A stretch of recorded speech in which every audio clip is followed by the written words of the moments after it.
안녕하세요. 저는 밀양에 살고 있는 중년 여성입니다. 2년 전 안타까운 사고를 겪고 아직도 그때의 공포와 후유증에서 벗어나지 못하고 있기도 하죠. 여전히 제 탓 같기만 한 그날의 일 때문에 남편 생각이 많이 나는 오늘입니다. 날이 좋아도 흐려도 남편 생각이 내내 가슴속에서 떠나질 않아 괴로운데 이게 참 병원의 힘으로도 극복하기가 어렵더라고요. 제가 전생에 큰 잘못을 지었기 때문에 일이 벌을 받는다고 해야 되는 걸까요? 밤만 되면 우는 것도 지치고 새벽 도중 잠에서 깨서 한참을 멍 때리고 있는 시간도 너무 힘이 들어서 사연을 찾게 되었어요. 그래도 이곳에는 저만큼이나 힘든 경험을 한 사람들이 수두룩하더라고요. 다들 위로받아 가시길래 저도 한번 글을 남겨봅니다. 저는 저랑 남편 그리고 아들까지 해서 셋이서 살고 있었어요. 그리 유복한 집이 아니었지만 유복한 집 못지않게 아주 행복하게 살았습니다. 특히 제 남편은 남편으로서 또는 아빠로서 늘 진심을 다하는 사람이었어요. 집안의 가장이 똑바른 사람이었기에 우리 집은 큰 갈등 없는 가정이었습니다.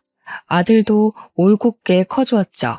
해주는 것도 없는데 어쩜 그리 바라는 것마저 없는 건지 처음에는 아들이 다른 아이들과 달리 어릴 적부터 딱히 욕심이 없길래 걱정을 많이 했습니다. 그런데 아들이 철이 빨리 들었던 것뿐이더라고요.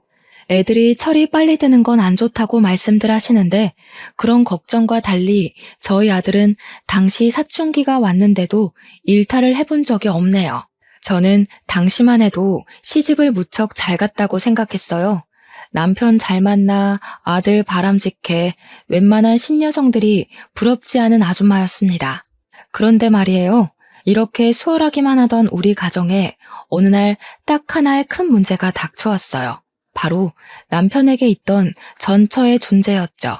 남편의 재혼은 결혼을 하기 전부터 알고 있었고 남편 또한 자신의 이혼 사실 때문에 결혼 전 제게 호감 표시하는 걸 미안해했었어요. 다들 이혼을 한 사람들은 다 이유가 있다고 하잖아요. 제가 어떤 사람인 줄 알고 저를 그렇게 믿으세요. 제가 작정하고 미란 씨 꼬시고 싶어서 거짓말하는 거면 어쩌려고요. 진짜 나쁘게 마음먹은 사람들은 지금 정환 씨처럼 그런 식으로 티 안 내죠. 저도 보는 눈이 있어요. 제가 하루 이틀 지켜보고 이러는 줄 아세요? 남편은 자신의 이혼 이력을 마치 죄명처럼 여겼지만 괜찮았어요. 저는 남편의 환경보단 남편의 인품이 더 눈에 들었던 사람이거든요. 이만한 남자 못 만나겠다 싶어서 제가 먼저 적극적으로 대시를 했고 남편은 제게 미안해하기만 하다가 끝내 저를 받아주었습니다. 그때 남편이 전처의 얘기를 잠깐 해준 적이 있었는데 전처가 자신의 가난 때문에 고생을 너무 많이 해서 이혼을 요구했다고 했어요. 제가 만날 당시 남편은 제법 자리를 잡고 있는 직장인의 위치였던지라 가난하지는 않았거든요. 그렇다고 막 잘 사는 정도도 아니었어요. 아무튼 전처가 그랬다니 그때는 남편이 굳이 설명하지 않아도 얼마나 힘들었을지 가늠하고 이해했었습니다. 제가 전처에 대해 이해할 수 있는 부분은 딱 그 정도였어요. 그리고 남편도 제 진심을 알고 더 이상 전처를 언급하지 않았습니다. 그렇게 저희는 결혼하였고 남편과 10년 가까이 살면서 저는 제 선택이 옳았다고 믿고 살았어요. 그건 전처가 다시 등장하기 전까지 행복이었다는 걸 모르고 말이죠. 저는 남편 입에서 전처 얘기가 안 나올 줄 알고서 살았는데 왜 전처 문제가 다시 수면 위로 올라왔냐 하면 바로 전처가 남편을 찾아왔기 때문이었어요. 저랑 남편이 같이 결혼 생활을 이어간 지 무려 10년이라고 했잖아요. 남편이 어느 날 제게 와서는 정말 예고 없이 전처의 존재가 다시 나타났다고 하더라고요. 남편은 한 회사에서 제법 오래 일한 사람입니다. 일반 소기업의 과장 자리였는데 어릴 적 전처랑 이혼할 쯤에 그 회사를 들어가서 계속 다니고 있다가 저를 만난 거예요. 그러니 전처가 남편을 찾아내는 건 어렵지 않았을 겁니다. 그래도 전처가 남편과 이혼을 하고서 한 번도 소식이 없다가 갑자기 나타났다고 해서 얼마나 당황했는지 몰라요. 전처가 왔었다는 그날 저녁에 남편이 제게 심란한 얼굴로 얘기를 꺼내더라고요. 전처가 말기암이래. 그래서 마지막 소원이 있다고 재훈이랑 한 달만 같이 있을 수 있냐고 하네. 뭐? 같이 살아달란 소리야? 이혼해놓고 10년 만에 연락 와서 갑자기 그게 무슨 소린데? 당연히 안 된다고 했지? 미안해. 아직 대답 못했어. 나도 워낙 갑작스러웠던지라 거절은 못했거든. 당신한텐 정말 미안하지만 재훈이 생모잖아. 한두 달밖에 못 산다고 하는 게 마음에 걸렸어.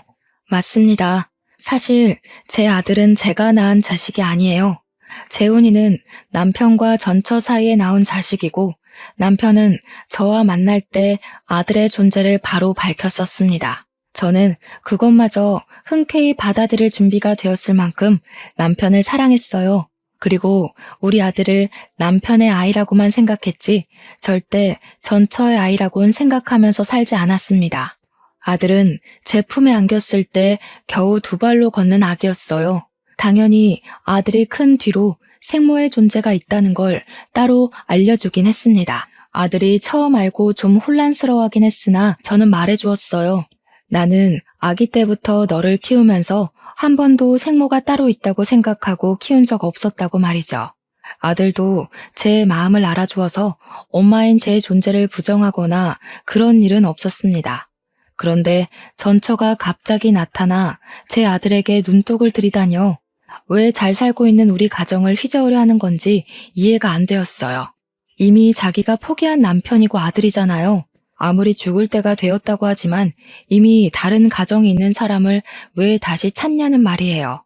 자기가 죽을 병에 걸렸으면 남의 남편이 된 전 남편을 다시 찾아도 되는 건가요? 그게 감동적이고 가슴 아픈 스토리라고 생각하는 걸까요? 전처도 전처지만 저는 남편에게도 처음으로 실망이란 걸 했습니다. 남편이 전처가 무슨 부탁을 했든 확실하게 거절만 했어도 저희 집안 공기가 바뀌진 않았을 거예요. 그날 이후 우리 집에는 한 번도 느끼지 못했던 냉기가 흘렀습니다. 저는 남편의 생각을 당연히 단호하게 거부했고 남편은 그것에 대해 계속 고민하면서 시간을 흘려보냈죠. 그러던 어느 날 남편이 베란다에서 누군가와 통화하는 걸 보았어요. 슬그머니 가서 엿들었더니 통화 상대가 전처인 것 같더라고요. 그럼 입원 안 하고 그냥 집에서 보내려는 거야? 그러다 갑자기 큰일 나면 어쩌려고? 괜찮겠어? 어차피 가망이 없는 삶인데 언제 죽든 상관없지 뭐. 차라리 빨리 죽어버렸으면 좋겠다는 생각도 해. 너무 아플 때면 스스로 목숨도 끊고 싶더라. 그런 생각하면 안 되지. 할 수 있는 데까지는 버텨야 돼. 기다려봐. 내가 어떻게든 아내 설득해 볼게. 우리 와이프 그렇게 나쁜 사람 아니라서 당신 입장 이해해 줄 거야. 남편이 저를 잘 모르는 부분도 있었나 봅니다. 그럴 수밖에요. 10년 넘게 살아오면서 저 또한 남편에게 이럴 수 있는 여자라는 걸 처음 알았거든요. 저는 둘의 통화를 참지 못하고 베란다로 들어갔습니다. 남편의 휴대폰을 빼앗아 제가 받았어요. 저희 남편이 저를 잘 모르는 것 같아서 대신 말씀드릴게요. 말기암이라는 건 정말 유감입니다. 그런데 제 아들은 안 돼요. 가족이란 건 이미 손 놓으셨으면 그걸로 끝이라고 생각해요. 이렇게 다시 찾아서 남의 가정 뒤흔들어 놓을 거였으면 이혼을 하지 말았어야죠. 여보, 이리 내. 지금 그런 상황 아니야. 들어가서 설명할 테니까 휴대폰 이리 줘. 말기암이면 남의 가정이 파탄 나든 말든 그렇게 이기적이어도 되는 거예요? 아무리 죽기 전에 마지막 소원이라지만 기본적으로 윤리는 지켜야죠. 저는 그쪽 때문에 죽겠다고요. 남편은 결국 제게 큰 호통을 치면서 휴대폰을 강제로 앗아갔습니다. 그리곤 전처에게 다시 전화하겠다는 말을 하고서 끊었고 방으로 들어가 버렸어요. 속이 열불이 난다는 기분이 어떤 건지 그때 처음 느껴봤네요. 저희 집은 원래 큰 소리가 나는 집안이 아닌데 전처의 등장 이후로 번번이 큰 소리가 나니 아들도 깜짝깜짝 놀라는 것 같았어요. 아들은 저와 남편이 목청을 높일 때마다 불안했는지 한 번씩 방 밖을 나와서 눈치를 보더라고요. 이렇게 시간만 보내다간 뭐 하나 해결되는 거 없이 가족 관계가 망가져 버릴 것 같았어요. 계속 이렇게 날짜만 보낼 수는 없었어요. 그 망할 전처의 존재 때문에 저희 집이 이렇게나 흔들려야 하는 걸 두고 보기가 힘들었습니다. 남편도 전처에게 시간이 얼마 없으니 초조해지는지 더 예민하게 행동하더라고요. 우리는 결국 아들의 뜻에 따르기로 했습니다. 아들에게 이 커다란 문제를 떠안기기 미안했지만 어쨌든 전처에게 가야 할 사람은 아들이니까 아들의 생각이 중요했어요. 처음 아들에게 물었을 때 아들은 저를 생각해 주는 건지 남편의 제안을 거절했습니다.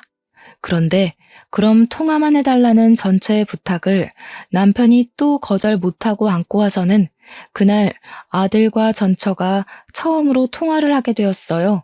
그것도 제가 있는 앞에서 말이죠. 이름이 재훈이라고 그랬니? 엄마는 네 이름을 상열이라고 지었었는데 바꿨구나. 아직 우리 아들이 엄마는 많이 낯설 거야. 엄마가 너를 두고 떠날 수밖에 없었던 건 정말 미안해. 아들 입장에선 엄마를 용서할 수 없겠지만 그래도 기회 한번 주면 안 되겠니? 엄마가 다른 건 안 바라고 죽기 전에 아들 얼굴 한 번만 보고 싶어서 그래.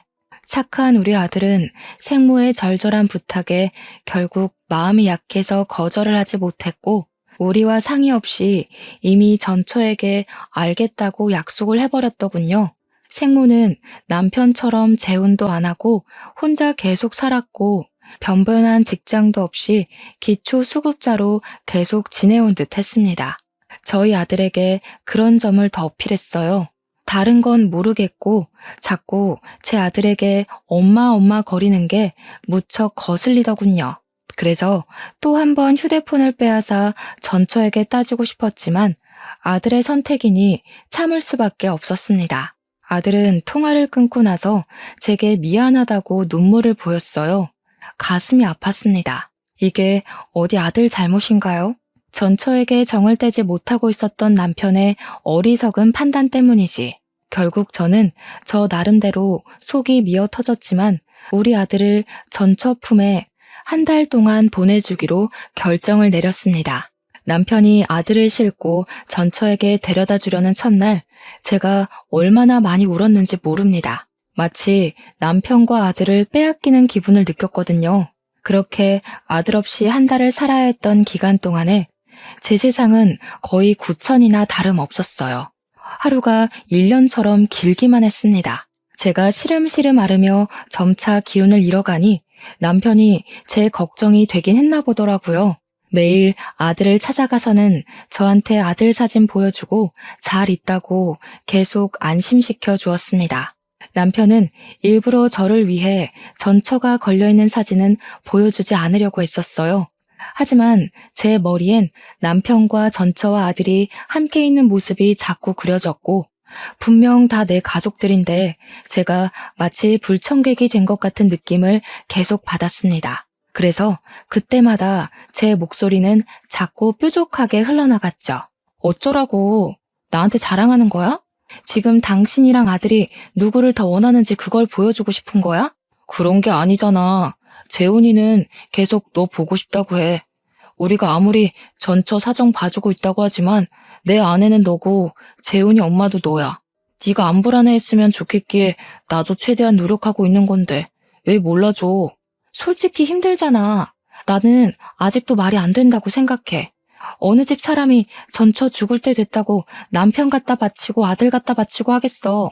남편은 저 위로되라고 노력하는 거겠지만 남편이 노력하면 할수록 저는 더더욱 남편의 재혼녀밖에 안 된다는 인식만 커갔어요. 밤새 몰래 우는 것도 지쳐가며 보낸 시간이 어느덧 한 달째가 되던 날, 그 하루 전날이었습니다. 남편은 어김없이 아들에게 방문을 했고 그날은 작별하기 하루 전이라 전처랑 마지막 저녁 식사를 같이 해주기로 했다네요. 전처도 더 이상 아들 안 찾겠대. 내일 입원한다고 하더라고. 병원에 데려다 주기로 했어. 그동안 내 사정 이해해줘서 고마워. 내가 앞으로 당신한테 더 잘할게. 전처가 다른 말 해도 이젠 더 이상 안 봐줘. 무조건 내 아들 데리고 오는 거야? 그리고 그 여자가 어떻게 눈을 감든 그것도 당신이 신경 안 썼으면 좋겠어. 당연하지. 전처도 가족 있으니까 마지막 가는 길엔 굳이 나랑 아들이 필요 없어. 나도 그렇게까지 해줄 생각은 없고. 다시 한번 말하지만 나 전처한테 아무런 마음도 없어. 내가 좋아하는 건 당신이야. 이젠 평생 속 안 썩일게. 제가 한 달을 참아줬는데 그 몇 시간을 더 못 참겠습니까? 저는 남편에게 알아서 하라는 말을 한 뒤 다음 날만 목 빠지게 기다렸어요. 다음 날이 되면 남편이 아들을 또 데리러 갈 것이고 제 아들은 다시 제 품으로 돌아올 테니까요. 마음도 싱숭생숭하고 시간도 너무 안 가서 아들 기다리는 김에 저는 아들 방 청소까지 다시 한번 싹 했습니다. 사실 아들이 없는데도 거의 매일 아들 방을 청소했어요. 그럼 남편이 아무도 안 쓰는 방인데 피곤하게 뭘 그리 고생하냐고 하더군요. 그럴 때마다 저는 남편이 제 걱정을 해주는 것보다 누구 때문에 내가 이러고 있는데 라는 마음이 더 컸을 뿐입니다. 그만큼 남편에게 받은 상처는 컸고 잃은 신뢰는 깊었으니까요. 제가 이렇게 청소를 하고 있으면 남편이 언제 귀가했는지도 모를 때가 많았어요. 그런데 이번에는 제가 청소를 다 하고 나왔는데도 남편이 도착하질 않는 겁니다. 시계를 보았는데 벌써 11시가 되어 있었어요. 남편은 여태 아무리 늦어도 저녁 9시 전이면 집에 들어왔던 사람입니다. 사람이 와야 할 시간에 안 오면 밉든 아니든 걱정되잖아요.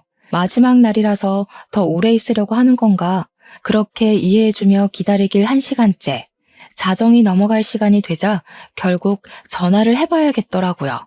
그래서 휴대폰을 들었는데 그 타이밍에 남편한테 전화가 먼저 왔습니다. 근데 받은 사람은 남편이 아닌 아들이었어요. 그리고 그날 저는 아들한테서 충격적인 소식을 들었습니다. 아빠랑 아줌마랑 같이 나갔는데 5시간째 안 들어와. 나 버리고 간 건 아니겠지? 무서워, 엄마. 여기 밤 되면 주변에 사람도 없고 편의점도 없어. 나 혼자 동떨어져 있는 것 같아. 뭐? 아빠가 아줌마랑 같이 나갔어? 아니다. 엄마가 갈게. 거기 어디야? 주소가 어떻게 돼? 주변에 우편물 있는지 찾아봐.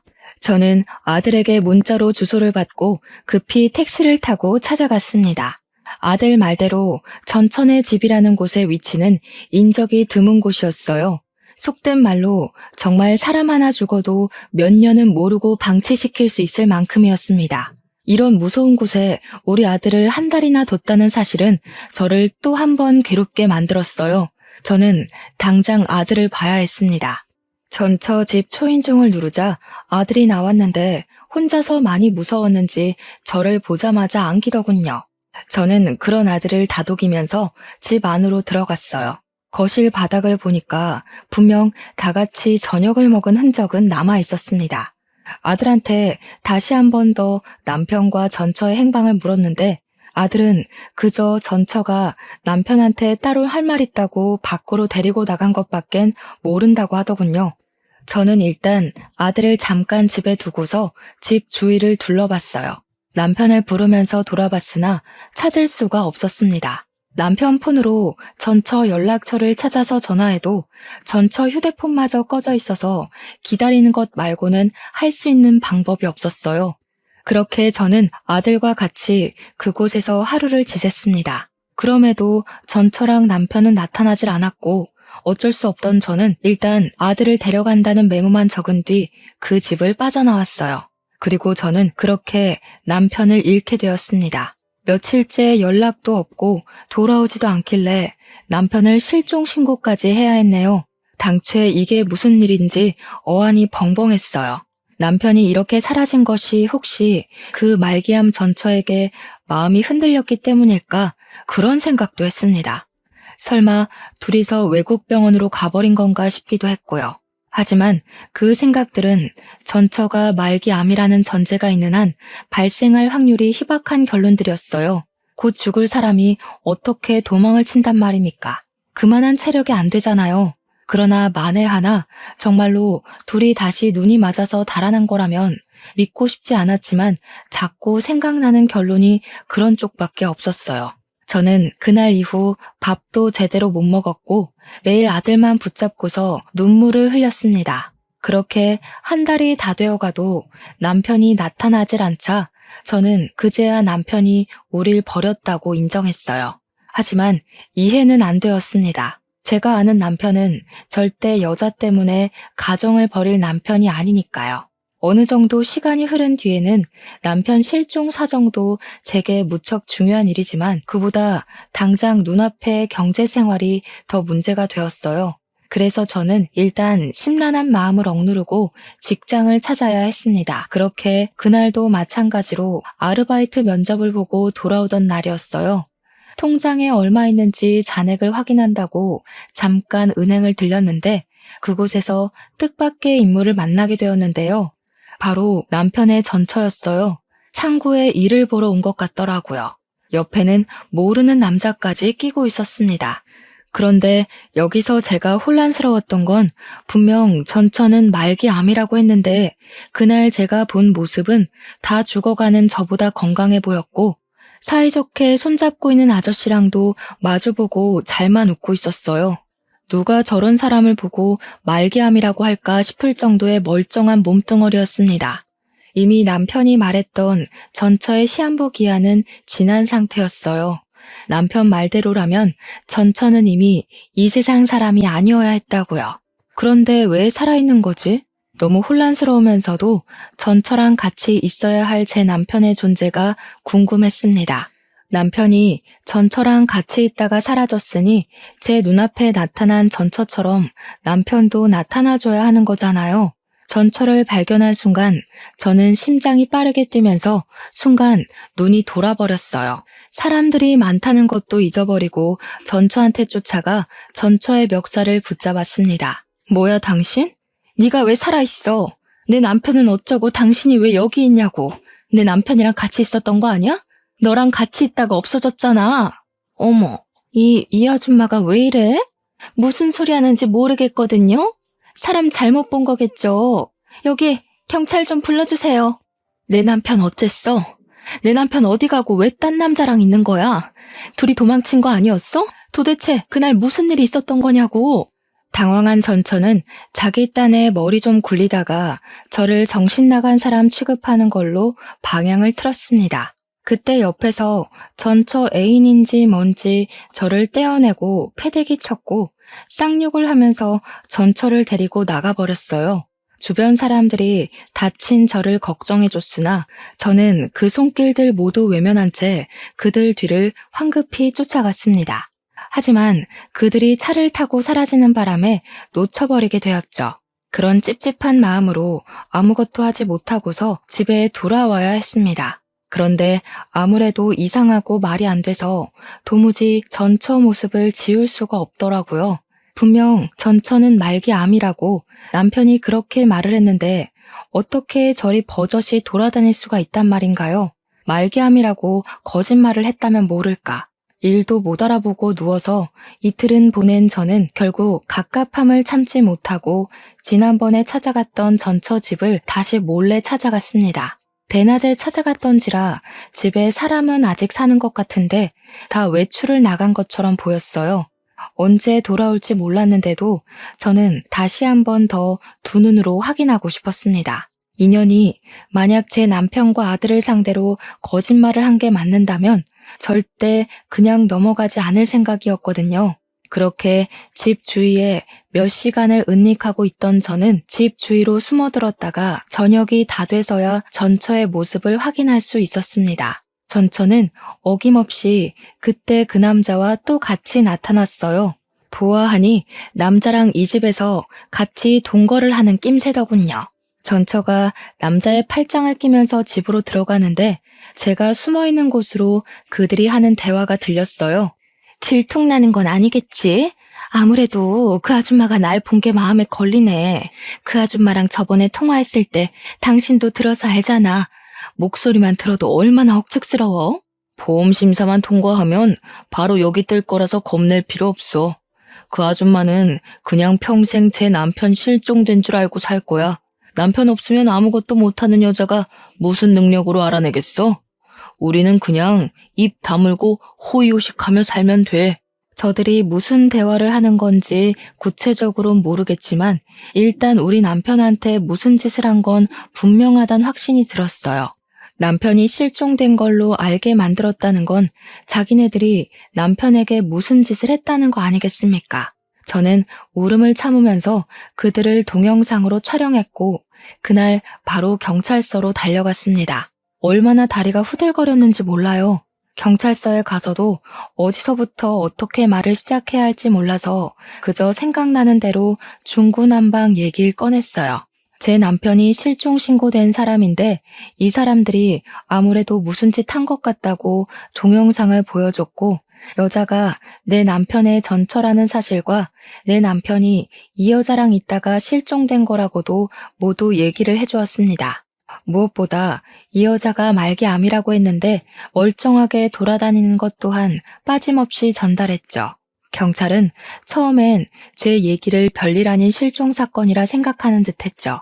그럼에도 민중의 지팡이이기 때문에 제가 뭐라고 하는지 경청은 하고 있었고 갈수록 상세해지는 제 진술을 곰곰이 생각하는 태도까지 보여주었습니다. 경찰 또한 뭔가 수상하긴 하다는 걸 느낀 것 같았어요. 특히 제가 보여준 동영상에서 전처랑 남자가 하는 대화를 듣고서 심각한 표정을 지었거든요. 다행히 경찰은 제 증거를 토대로 수사를 시작해 주었어요. 경찰에게 연락이 올 때까지 저는 아들에게조차 신경을 쓸 수가 없었습니다. 그저 제발 제 남편이 어딘가에서 무사히 살아있어만 주길 바라고 기도하기만 했어요. 그리고 며칠 뒤 제겐 또 하나의 충격 소식이 들려왔습니다. 전처 때문에 제 머릿속이 폭풍처럼 휘몰아치던 중 5일 뒤에 경찰한테 전화가 왔는데요. 경찰이 제 남편 이름을 묻더니 배우자 되는 사람이 맞냐고 묻더라고요. 남편을 찾은 것 같은 뉘앙스에 기뻐서 저는 곧장 그렇다고 대답을 했고 남편 신고도 부인인 내가 했다고까지 말했습니다. 그러자 경찰이 곧바로 목소리를 가라앉혔는데 느닷없이 제 남편이 이미 사망을 했다고 하는 겁니다. 그 순간 저는 심장이 멎는 줄 알았어요. 잘못 들었나 싶어서 뭐라고 그랬냐고 다시 물었고 확인 사살을 당했습니다. 이것만으로도 충분히 믿을 수 없는 충격을 받았는데 그 뒤 경찰이 다시 있는 말은 저를 주저앉게 만들었어요. 남편분이 김정환 씨잖아요. 그런데 윤민호 씨 성함으로 사망 신고가 됐어요. 그러니까 시신은 김정환 씨가 맞는데 신고 정보는 전부 윤민호 씨라는 거죠. 네? 도대체 무슨 말을 하시는 거예요? 아이고 세상에, 무슨 그런 소리가 다 있대? 다시 한번 설명해 주시겠어요? 그래서 우리 남편이 죽었다는 거예요? 다른 사람이 죽었다는 거예요?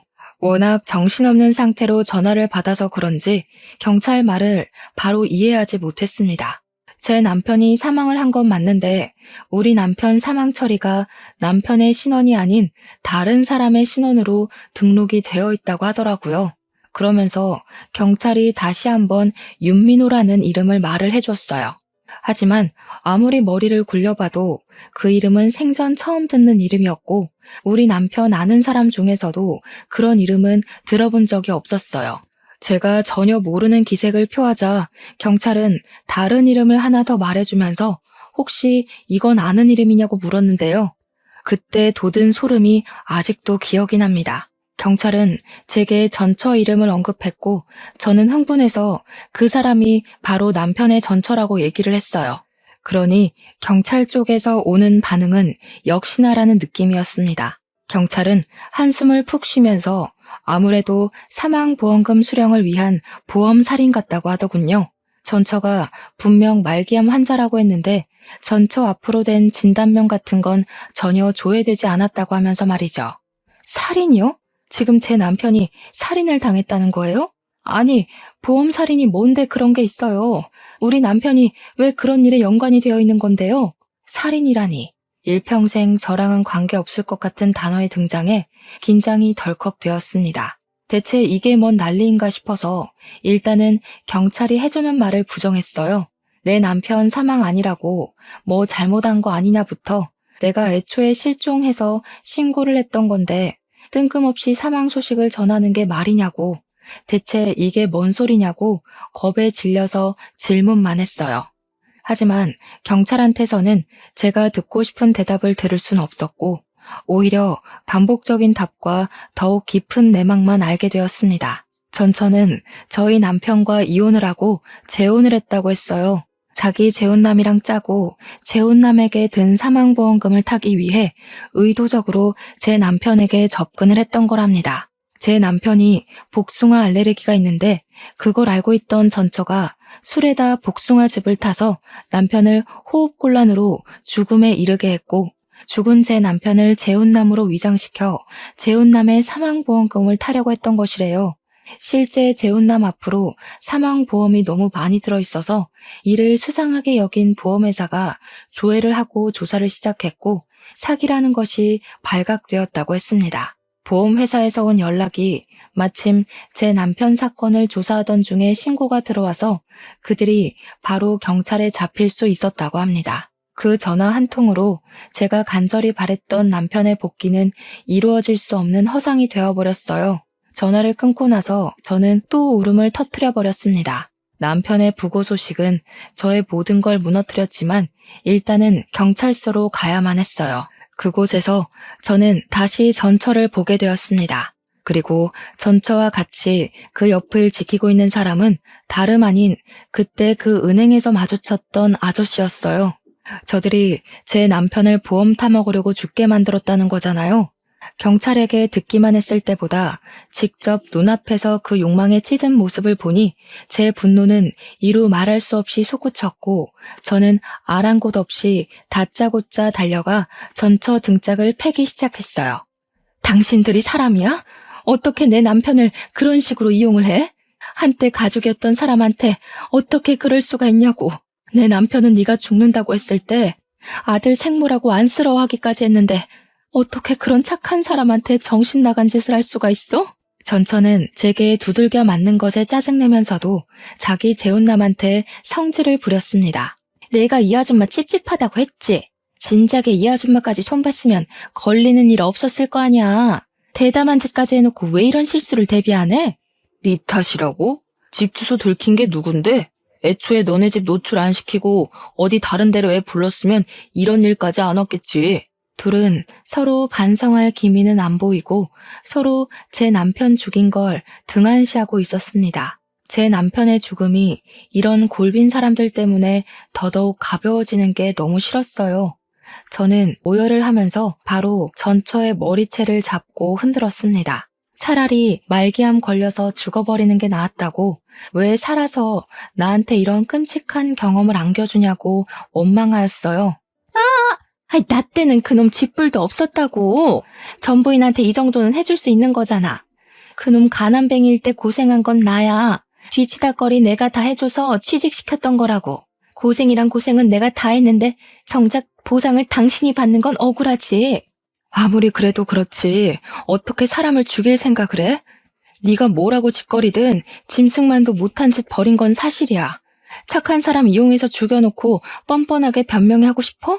남편이 날 버린 줄 알고 얼마나 원망했었는데 니까짓게 이런 짓을 벌인 줄도 모르고 나는 남편이 가는 순간에도 남편 욕만 했었다고. 우리가 뭘 잘못했다고 이런 지옥을 떠넘겨? 그런 남자 골라서 결혼한 건 그쪽 선택이잖아. 그쪽이 잘못 선택해서 이 꼴난 걸 왜 나한테 따져? 내 전남편 재혼녀가 그쪽 아니었어도 전남편은 이렇게 될 운명이었어. 당신이 거길 기어들어온 거잖아. 솔직히 당신도 돈 못 받을까봐 이렇게 난동 부리는 거 아니야? 남편이 전처의 처지를 얼마나 잘 이해해줬는데 어떻게 이런 저급한 발언을 할 수가 있는 건지. 이런 괴물 같은 사람이 같은 땅을 밟고 살아가고 있다는 게 믿기지가 않았어요. 저는 참지 못하고 전처의 뺨을 후려쳤습니다. 전처 재혼남은 전처랑 다퉈서 전처한테 기분이라도 상했나 보더라고요. 제가 전처의 뺨을 때리든 말든 신경 안 쓰는 거 있죠? 이 괴물 같은 년아, 너 같은 잡종들은 절대 깜빵에서 나오면 안 돼. 평생 깜빵에서 썩을 준비나 해야 될 거야. 감히 착한 내 남편을 죽이고 다시 바깥 놔둘 수 있을 것 같아? 네가 기어 나오면 내가 또 쳐넣을 거니까 평생 네가 뭘 잘못했는지 뼈저리게 느껴보라고. 제 남편은 정말 좋은 마음으로 전처의 마지막 길을 배웅해 주려고 했던 건데 왜 죽어서 돌아와야 했을까요? 생각할수록 너무 화가 났고 전처랑 재혼남에게서 반성의 기미가 안 보여 더 괴로웠습니다. 고작 돈 때문에 제 남편을 죽게 만든 전처를 용서할 수 없었던 저는 재선에서 가능한 재산을 털어 유능한 변호사를 선임했고 저 둘이 최대한 많은 형량을 받을 수 있도록 물심양면 알아봤어요. 남편의 마지막 가는 길 배웅도 못 해줬는데 남편의 억울함이라도 풀어주고 싶었거든요. 저는 이걸 저만 알도록 그대로 묻히지 않고 남편 잃은 억울함을 각종 뉴스에 제보했습니다. 보험 사기와 관련해 인터뷰까지 자처해서 진행했어요. 전처를 만나고 온 남편이 실종되어 결국 사망한 사건으로 많은 매스컴의 관심을 받게 되었죠. 방송국에서 그토록 많은 러브콜을 주어서 정신없는 시간을 좀 많이 보냈어요. 전처와 재혼남의 얼굴은 까발려지지 않았지만 신상은 이미 다 공개가 되었고 그들은 기사를 접한 온 국민에게 질타의 대상이 되었습니다. 그렇게 산만한 시간을 보낸 뒤 저는 제 남편의 사망 신고도 남편 이름으로 다시 정정 신고를 했어요. 다른 사람 이름이 적힌 유골함도 남편의 이름을 찾아주어 제가 아는 납골당으로 이적해 안치해 두었습니다. 우리 불쌍한 남편, 가족들이랑 인사도 못하고 제 명이 아닌 시기에 운명을 달리하여 얼마나 한이 맺혀 있겠습니까?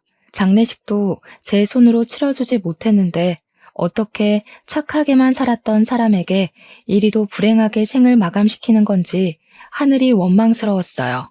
이렇게 제게서 남편을 앗아간 그 썩을 놈들을 고소했는데도 제 마음은 구멍이 뚫린 것 마냥 허하기만 했습니다. 아무래도 제가 뭘 하든 남편은 영영 돌아올 수 없는 곳으로 가버렸다는 사실을 받아들이기 싫었기 때문이겠죠. 이런 제 사정을 알아주신 건지 보도를 탄 이후 저희 동네뿐만 아니라 모르는 사람들까지도 저와 아들의 처지를 알아봐 주셨어요. 우선 동네에서는 아주머니들이 어린 아들 있는데 제가 밥도 못 먹고 기운도 못 차리니까 그게 걱정이 되었는지 반찬도 많이 챙겨주시고 아들이 좋아할 만한 맛있는 식품도 많이 챙겨주셨고 또 제 아들에게는 용돈을 쥐어주는 분들도 계셨어요. 그땐 아들이 길에만 나가면 하루 5만 원에서 10만 원은 쥐고 귀가를 했었습니다. 뿐만이 아니었어요. 사회에서는 저희에게 더 큰 마음을 보여주었습니다. 가족이 없고 남편이 유일한 보호자였던 제게 보험회사가 연락이 왔는데 남편의 사망보험금 총 2억을 지급해 주더라고요. 그리고 이 사실이 남편의 회사에도 소문이 퍼져서 직원들이 남편을 위해 위로금 3천만 원을 모아주었고 남편의 퇴직금까지 받게 되었습니다. 이 많은 고마운 손길들 덕분에 저랑 아들은 앞으로 살아가는 데에 당장은 무리가 없어졌어요. 남편이 좋은 사람이 맞다는 게 이렇게 또 증명이 되니 감사하면서도 제 마음이 울적하더라고요. 그래도 이 모든 도움들은 남편이 저희에게 남기고 간 마지막 가장의 책임감이 아닌가 싶습니다. 하지만 그런다고 가장을 잃은 무게는 저와 아들에게 평생 지울 수 없는 아픈 상처로 남을 겁니다. 그때로부터 2년이 지났음에도 현재 저는 우울증의 정신과 약까지 복용을 하고 있어요. 아직도 과거의 기억에서 벗어나지 못했고 남편이 제게 처음 전처의 소식을 갖고 온 그날 남편을 더 심하게 뜯어말렸더라면 이런 사고를 막을 수 있지 않았을까 후회를 계속하고 있답니다. 머릿속에 가득 차서 일상생활이 불가능할 정도로요.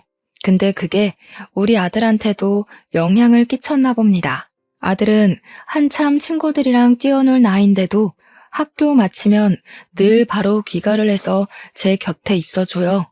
저를 억지로 일으키고 맛있는 거 먹고 싶다고 조르고 가끔씩 산책도 데려나가 줍니다.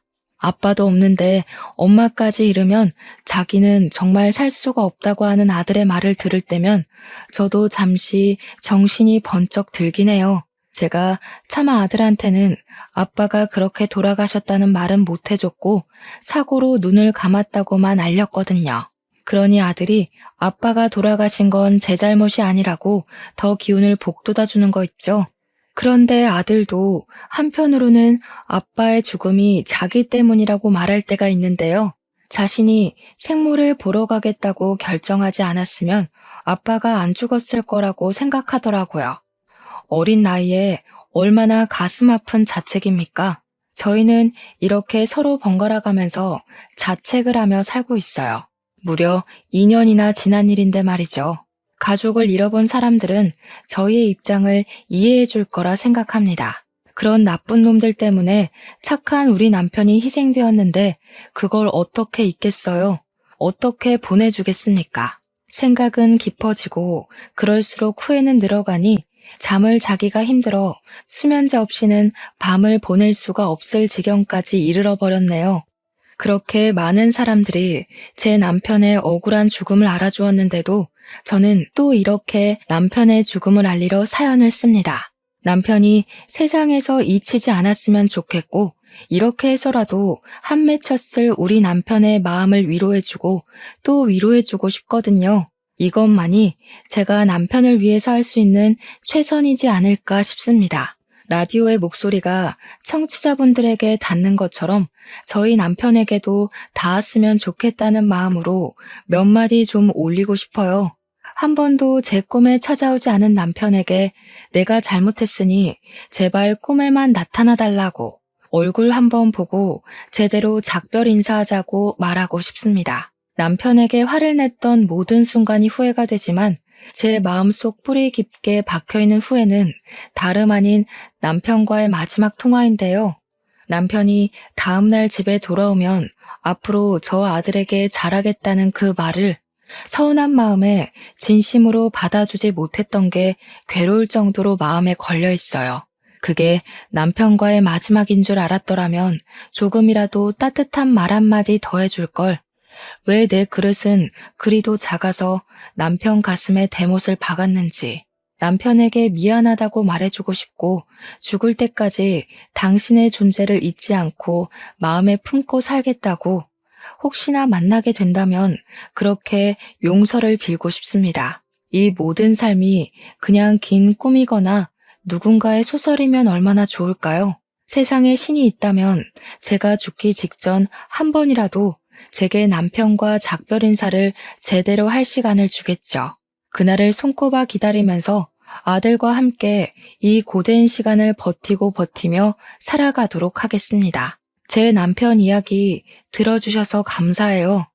들어주신 청취자분들이 계셔서 오늘도 제 남편은 억울함을 해소했을 것 같습니다. 여러분들은 당장의 서운함 때문에 가족들을 등지지 마시고 조금 더 따뜻한 마음으로 보듬어주는 사람이 되시길 바랍니다.